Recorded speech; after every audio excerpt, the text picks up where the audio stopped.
السلام عليكم ورحمة الله تعالى وبركاته. مرحبا بكم في قناة في فيديو جديد. ان شاء الله تكونوا بخير وصحة والعافية. الفيديو نتاع اليوم كما راكم تشوفوا عبارة عن وصفة للسعال او البرد. كما حنا عارفين احنا في فصل الشتاء وراه جاي هذا العام قاصح بالاخص من مسافات في بعض المناطق الجو والمطر. الناس بدات تكبد هاد الكحة ولا لا غريب ولا بزاف.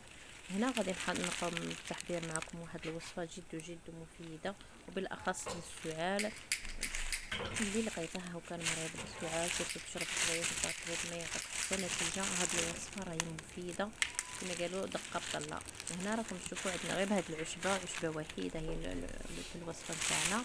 هنا هاد الوصفه حنا نسموها في منطقه الغرب الجزائري ولا منطقه بشار نسموها القرطوفه، وكاين ثاني اللي كيسميها الوزوازه. انا هذه هما جوج سماوات اللي نعرف نصيحها على القرطافه ولا الوزوازه.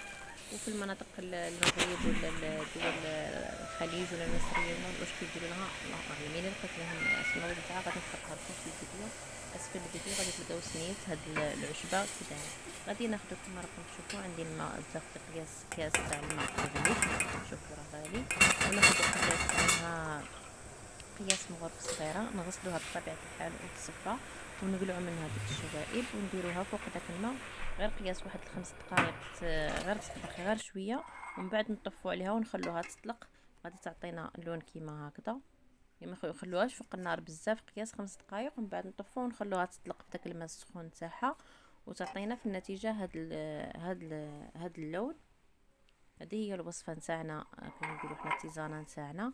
ومن بعد نصفوا قياس نص كاس ولا ما تزيدي معها لا سكر لا عسل لا حتى حاجه، تشرب غير هكذا بوحدها وما عندها حتى نتائج سلبيه على كاش واحد عندها السكر ولا عندها لا طونسيون ولا ما عندها حتى اضرار. فهي مفيده جدا للسعال، تعطوها للصغار والكبار.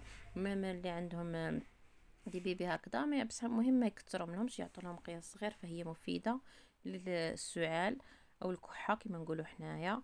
ونتمنى الشفاء العاجل لكل مريض وربي يرحم موتانا وموتى المسلمين. لا تنسوا الاشتراك في القناه والضغط على زر الجرس ليصلكم كل جديد. دمتم في رعايه الله وحفظه.